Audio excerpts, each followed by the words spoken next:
Vamos lá trazer o Jamil Chad, a gente vai virar a pauta aqui um pouco, vamos conversar com ele, vamos falar do legado do Papa Francisco em disputa agora, né, Jamil? Bom dia para você. A gente quer conversar um pouco sobre esse tema também que parou o mundo, né? A escolha de um novo Papa, o Jamil até comenta sobre isso na coluna dele do UOL, vai ser inédita em mais de 2.000 anos da Igreja, é um conclave mais global da história da Santa Fé, né, Jamil? Bom dia, Valdir. Bom dia para todos vocês. De fato, vamos ter aqui, diante de todos nós, finalmente um conclave global.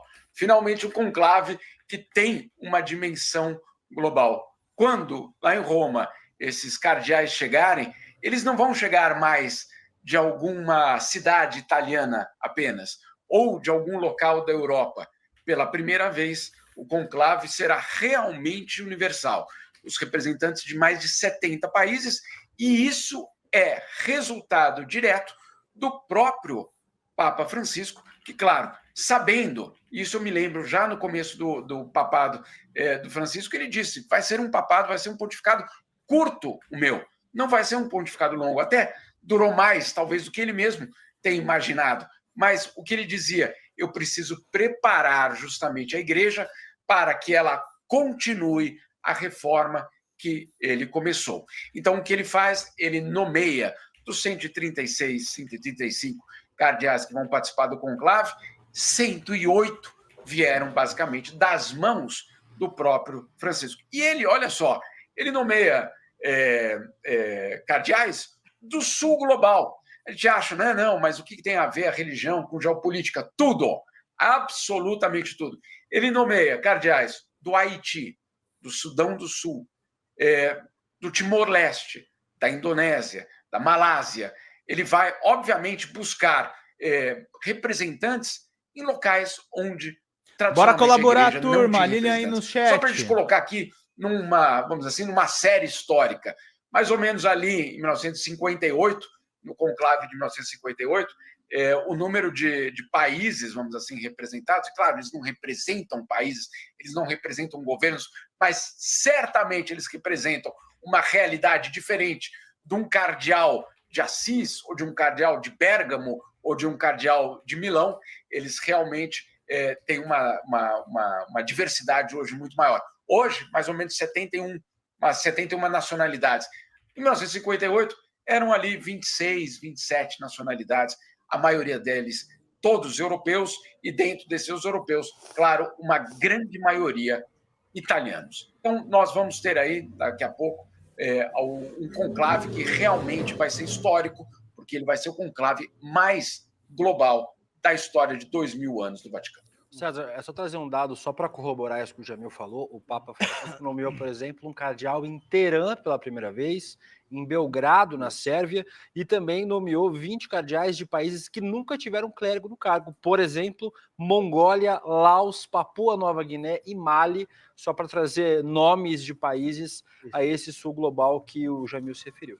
Isso, importantíssimo. Isso vai ao encontro da fala que o Demori fez no começo do programa, quando ele disse que existe uma revolução que, de fato, Francisco conduziu dentro da Santa Sé. E importantíssimo também a tua fala, Jamil, quando você ressalta o aspecto geopolítico do conclave e como isso, de fato, caracteriza uma disputa global hoje.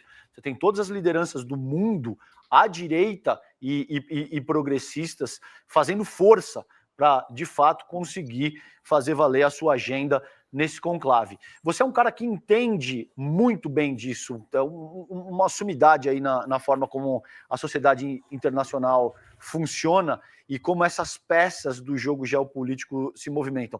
Como é que você enxerga, por exemplo, Jamil, eu acho que é importante esclarecer para a nossa audiência, que, por exemplo, uma figura como o Trump pode exercer uma influência na forma como o conclave vai se desenrolar ao longo dos próximos dias?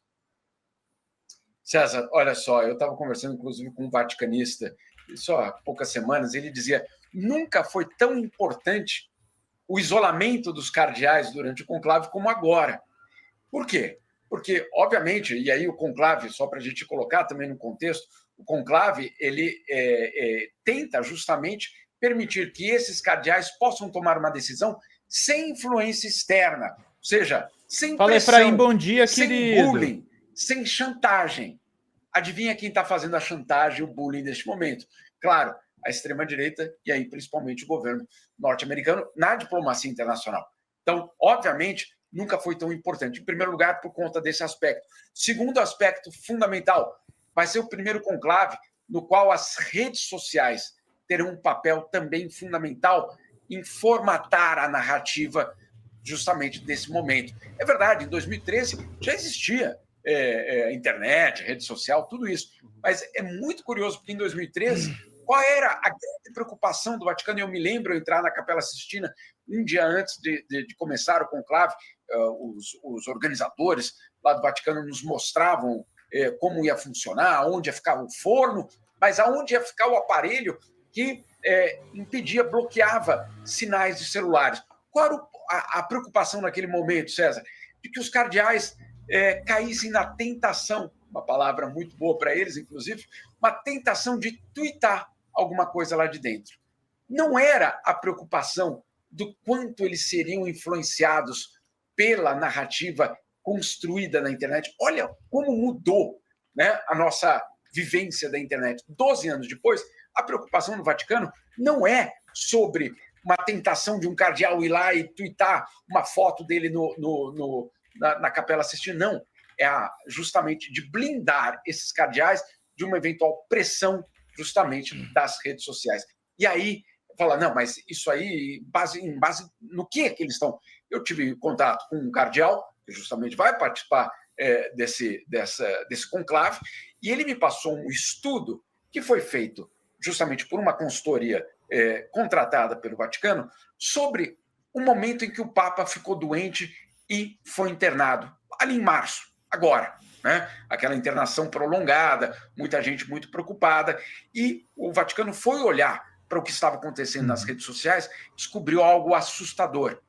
1/3 das contas que comentavam, isso na plataforma X principalmente, 1/3 dessas contas que comentavam justamente a doença do Papa e já difundia teses de conspiração, de que o Papa já estava morto, de que aquilo ali tudo era uma enganação, etc. 1/3 dessas contas era conta não autenticada, ou seja, contas que não eram de pessoas, contas que eram, obviamente, construídas a partir de uma operação obviamente, de milícias digitais. Então, olha só. Obrigado, Efraim, se querido. isso já aconteceu no momento que o Papa fica doente e é internado, e, de repente, imediatamente depois da internação dele, Verdade, você analista. tem 1/3 de contas já fazendo esse barulho, Faltando 98, construir, gente. obviamente, uma conspiração dentro do Vaticano. Imagine agora, justamente nesse momento do conclave. Existe uma brecha, e essa é a brecha que eles estão extremamente preocupados lá no Vaticano, que é a seguinte: entre agora, ou seja, neste momento, o enterro, o funeral, as homenagens, etc., e o início, de fato, do conclave, mais ou menos daqui a 2 semanas ou 3 semanas. Esse período vai ser absolutamente fundamental. A extrema-direita, que já está mobilizada, não tenhamos nenhum tipo de ingenuidade aqui dizendo, não, mas imagina, como é que eles vão fazer isso? Não, eles já estão fazendo isso há meses, vai ser extremamente intensificado.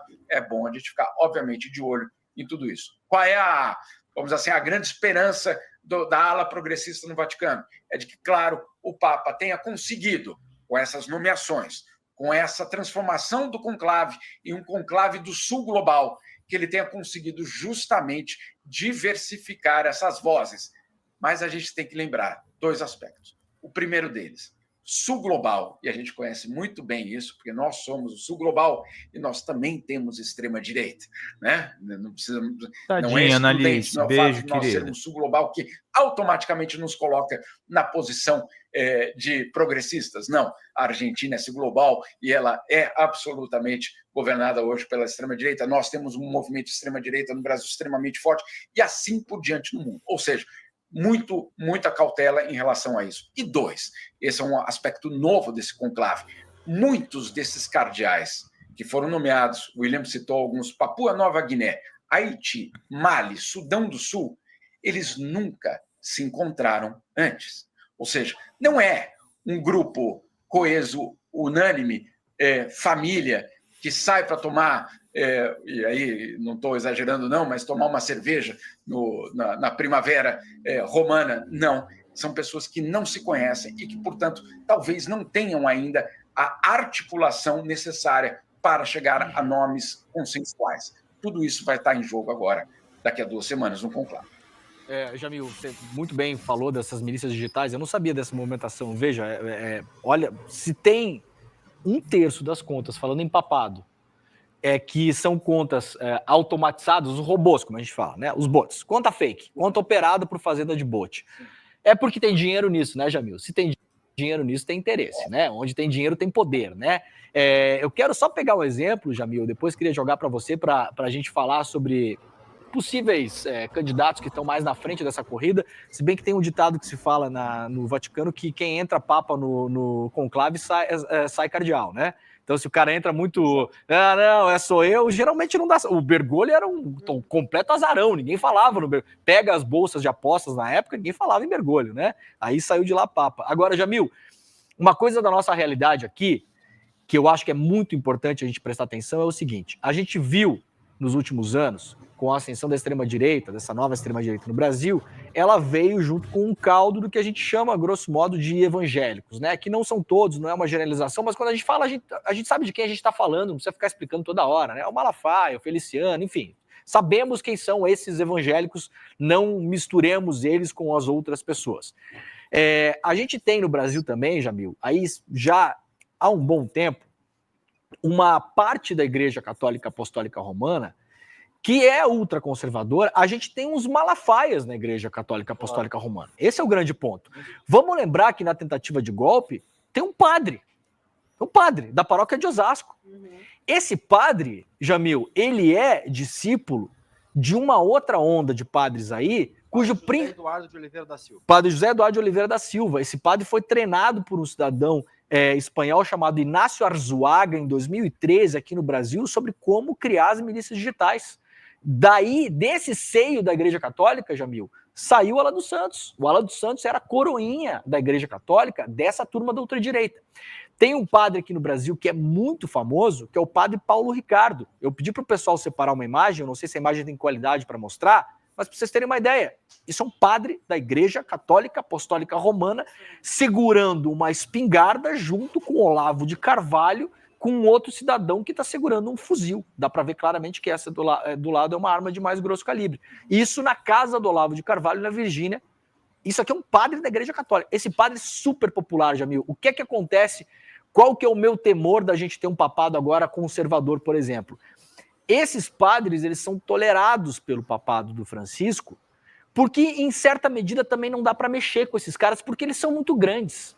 Você não vai mexer com o padre Paulo Ricardo, tem 1,5 milhão de seguidores no YouTube, que é um cara gigante, faz missa online, congrega um monte de gente, vende curso, criou ali todo um sistema financeiro também. Então, para a igreja, bem ou mal, assim, fiel é fiel, número é número.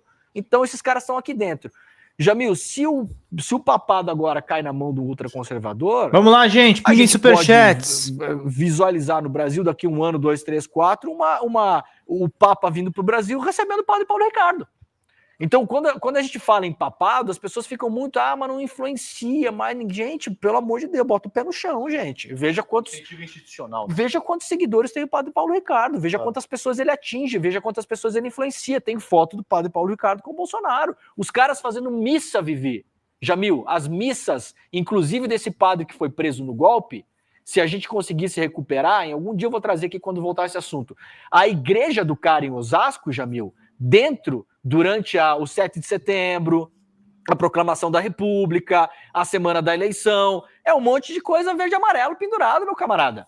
Não é o vermelho, não é o branco, não é o preto. Os caras entupiram o templo de pano verde e amarelo, cara, na semana da eleição. Então, essa é a importância, né, Jamil, dessa transição do papado, que não seja alguém tão revolucionário quanto o Francisco foi no contexto da igreja, até vá lá, mas que seja alguém que tenha uma visão humanista como ele tinha, né?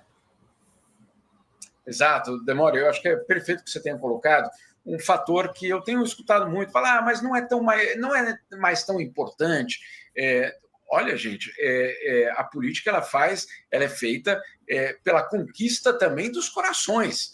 Ela não é só uma questão lógica de que eu vou votar nessa pessoa e, portanto, minha vida vai ser melhor, a minha sociedade vai ser melhor. Não, é também quais são os valores. Vamos lá. Pergunta que surgiu aqui no chat. HFP, Pedro, você tá ao vivo aqui, transmitindo o N2 também ao vivo? Não, meu caro. Aqui é o seguinte, como somos um canal mais humildão, a gente faz giro de notícias, eu li as notícias para vocês de outros sites, lemos os sites, as notícias também do site da Folha Democrata, eu fiz um editorial hoje de quase 40 minutos, e aí geralmente no final da live eu também trago um pouquinho do ICL também, que tem ótimas notícias lá, sobretudo as colocações do Jamil Chad. Faltam R$ 98 de superchats aqui para a gente poder manter esse espaço. Lembrando que tem uma entrevista com Vinícius Segala hoje à noite no programa Folha Entrevista, gente. Vamos lá, faltando 98 pilas, R$100 vocês levam também um curso de roteiro aqui. São formas da gente retribuir as ajudas de vocês. Vamos lá. Que aquela pessoa supostamente defende, que eventualmente eu possa defender. Contra quem aquela pessoa luta, que é justamente quem eu me identifico como meu inimigo.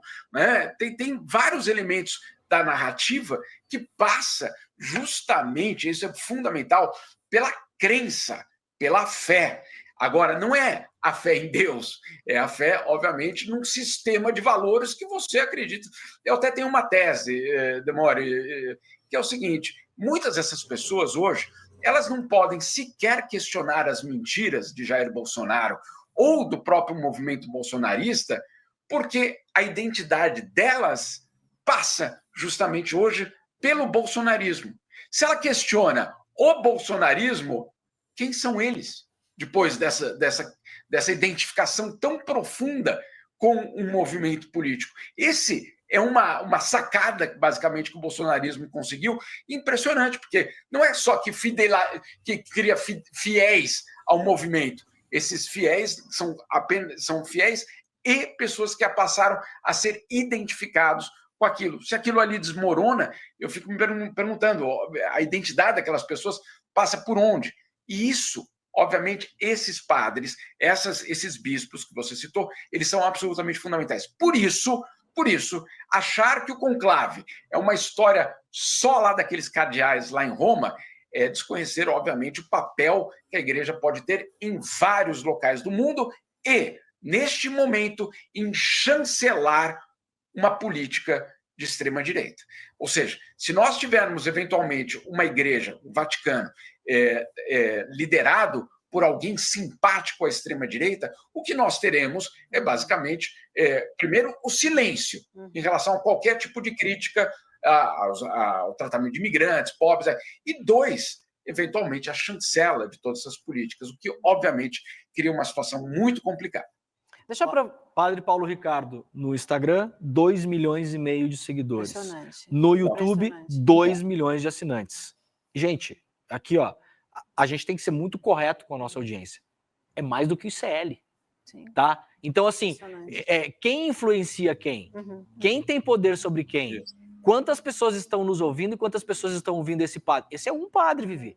Um padre. Que tem 3 vezes isso. Frei Gilson. Eu não queria falar o nome. Não, mas não é, gente. São atores políticos. Sim. A gente vai ignorar a existência dessas pessoas. Sim. Tem mais gente que conhece o Frei Gilson do que conhece o César Calejão e o Leandro Demore, gente. Vamos colocar o pé no chão. São muito mais agressivos. Vamos baixar a bola e vamos entender. Ó, isso que o Leandro tá falando é muito importante, tá?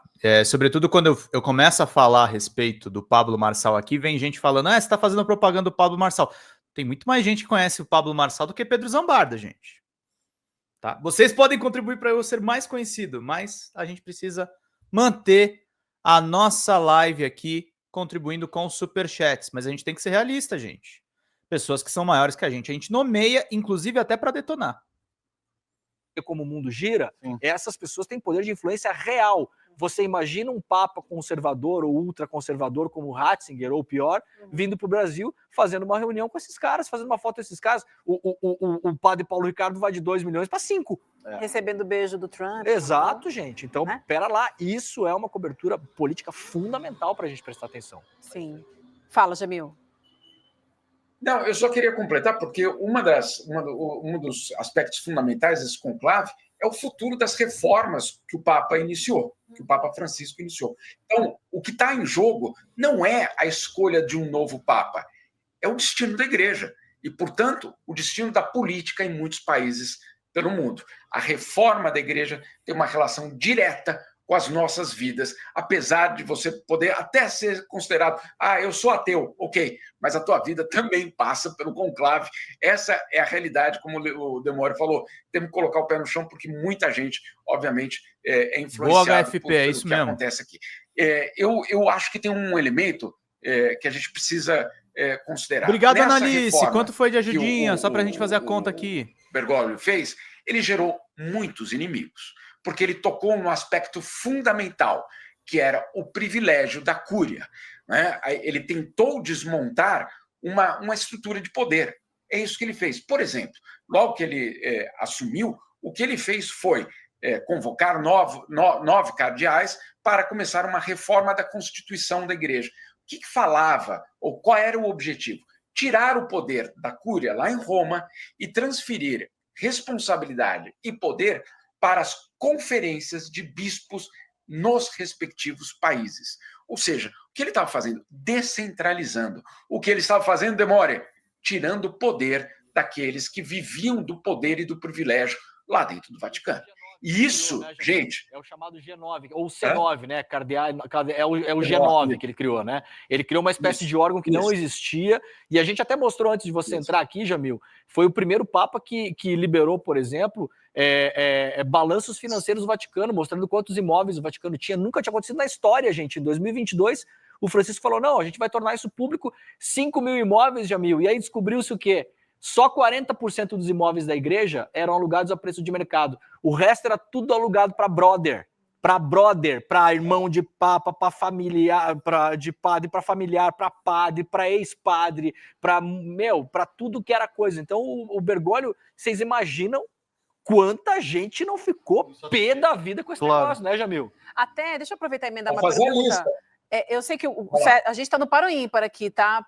Não, pedra, papel, tesoura, para ver quem te faz pergunta. Mas só para aproveitar, porque a gente está falando da reforma, na tua coluna de hoje, você menciona que assim que ele tomou posse, o Papa Francisco, em 2013, ele convocou 9 cardeais e deu uma tarefa para eles. Queria que você falasse também sobre essa tarefa, já emendando aí no teu comentário. Perdão, César, já mando de volta para você, já.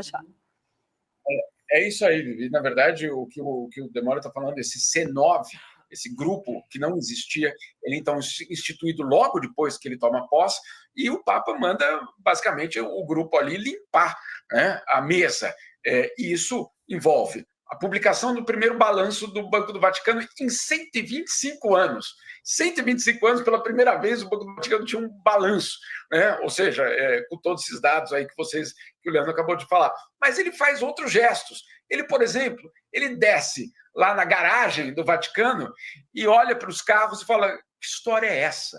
Como é que nós podemos, o Vaticano, que deve, né, olhar para os pobres, etc., ter uma frota de carros de luxo? Manda vender os carros de luxo. Claro, muita gente muito incomodada. Ele abre uma barbearia para os mendigos lá no Vaticano, que estão em Roma. Ele toma um monte de decisões que, claro, são decisões que deixam, primeiro, tiram o poder de um grupo que estava ali há décadas e que não estava disposto a perder poder. Esse é um primeiro aspecto. O segundo, ele exige da sua corte um outro comportamento, que também não era acostumado. Vamos lembrar, ele substitui um papa que ganhou o apelido lá em Roma de Papa Prada. Prada, não pelo, né? Não estou falando aqui de alguma outra denominação, estamos falando de Prada, a marca de luxo, porque ele vestia aquele sapato de pele, ele gostava de alguns itens de luxo, é conhecida lá no Vaticano a história dos relógios. O Ratzinger, né, seja, Jamil? O Ratzinger, só para deixar claro. Perdão, isso, Bento XVI, Joseph Ratzinger. Então, ele vem de um momento em que a igreja esbanjava, né? Esbanjava e, ao mesmo tempo, perdia fiéis. perdia a conexão com o mundo. O que ele tenta fazer com essa reforma é reconectar. Aí não deu outra. Pouco tempo depois, começa a aparecer lá em Roma cartazes pela cidade acusando o Papa de heresia. Imagina só, essa foi a acusação formal que foi apresentada por teólogos e outros bispos pelo mundo de heresia, porque ele estava, obviamente, Verdade, abalando Efraim. as estruturas da igreja. Vamos lá, E gente. que não era Tá a igreja faltando que tinha que se 98, reformar não sei ao quanto mundo, analista era o mandou. mundo que teria que se adaptar à igreja. Essa era a lógica desse grupo. Mas quem era esse grupo? Era o grupo que estava no poder, era o grupo que tinha Aqui não é o privilégio, BC, era o minha grupo que Folha não Democrata, queria queridos. perder nem poder nem privilégio. E aí, obviamente, ele tocou numa ferida extraordinariamente importante. Na minha coluna de hoje, eu estou justamente contando essa história com vários detalhes, não só os detalhes da reforma, mas os detalhes também da contra-ofensiva dentro da própria igreja, que foi violentíssima. Foi uma ofensiva por parte de alguns cardeais, mas principalmente bispos e teólogos que não queriam nenhum tipo de mudança. Aí tem alguns pontos que foram emblemáticos dentro desses 12 anos do Papa Francisco. Um deles foi uma nota de rodapé, ficou até conhecida. Numa dos textos do Papa, numa exortação apostólica, ele fala do divórcio e se pessoas divorciadas podem ou não comungar na igreja. Né?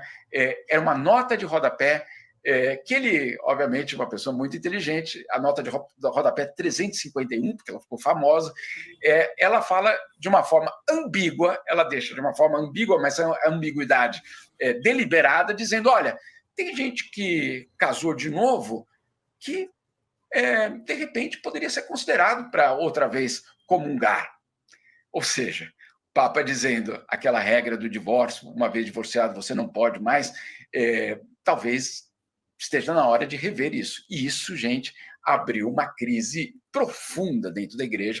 Claro, com esses que tinham perdido o privilégio, usando essa ocasião para, obviamente, falar, viu, isso aqui não é Papa. Eu me lembro de uma capa da Newsweek, em 2015, a revista aqui americana, que estampou na capa da revista a foto do Papa e a pergunta, esse Papa é mesmo católico? E tem uma questão aqui para te passar, William, que eu acho que é fundamental a gente colocar, que é o seguinte, Demori, e eu acho que isso é o cerne também dessa análise.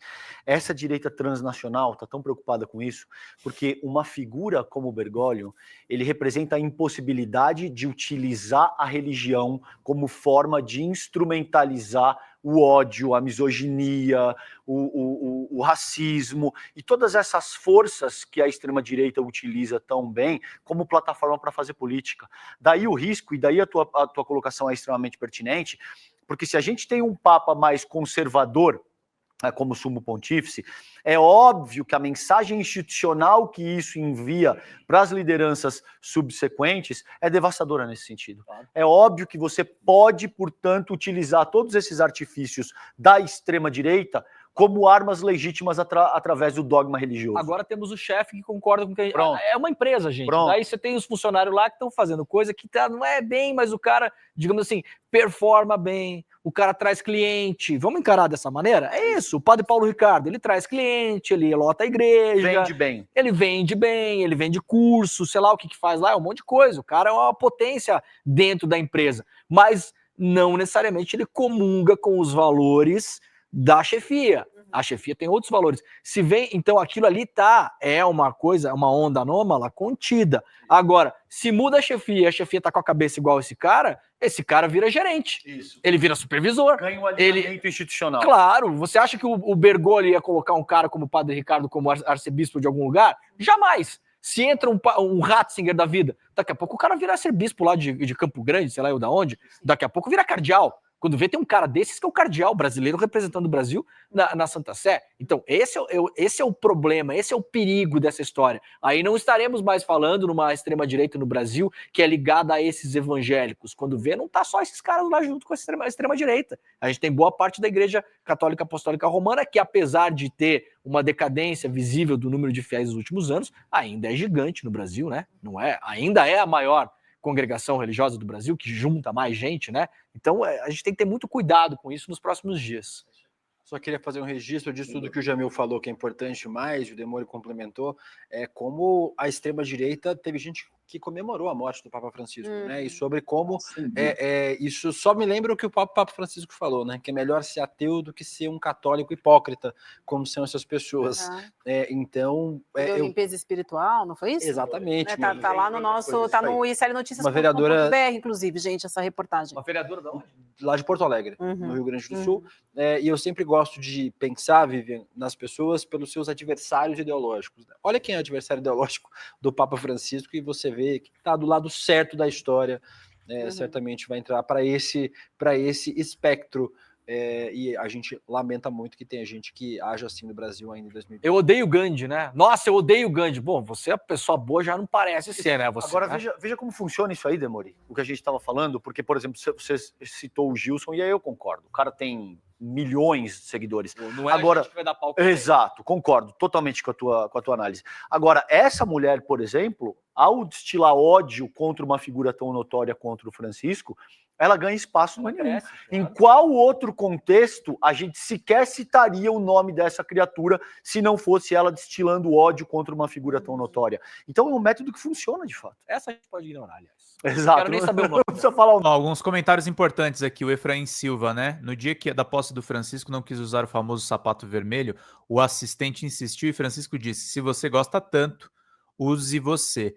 Fala, pessoal da Folha Democrata, que é Pedro Zambarda, editor do canal, falar um pouquinho a respeito da necessidade de vocês financiarem a Folha Democrata, gente. A Folha Democrata é financiada através de um Pix chamado Folha Democrata, é o endereço do Pix, né? folhademocrata@gmail.com. Nós precisamos do nosso jornalismo financiado por vocês que são do nosso público, porque nós passamos vários perrengues aqui com o YouTube, vocês sabem muito bem. E mesmo assim, graças a essa comunidade muito unida, a gente conseguiu fazer lives históricas, acompanhar praticamente ao vivo a campanha do Guilherme Boulos, trazer informações exclusivas a respeito de Gustavo Gayer, de Olavo de Carvalho, de todos os bolsonaristas, combater as fake news e tudo o que a gente acompanha. Por R$80 no nosso Pix, você ganha um curso de roteiro para série, o que é muito importante se você é artista, roteirista, se você lida com essas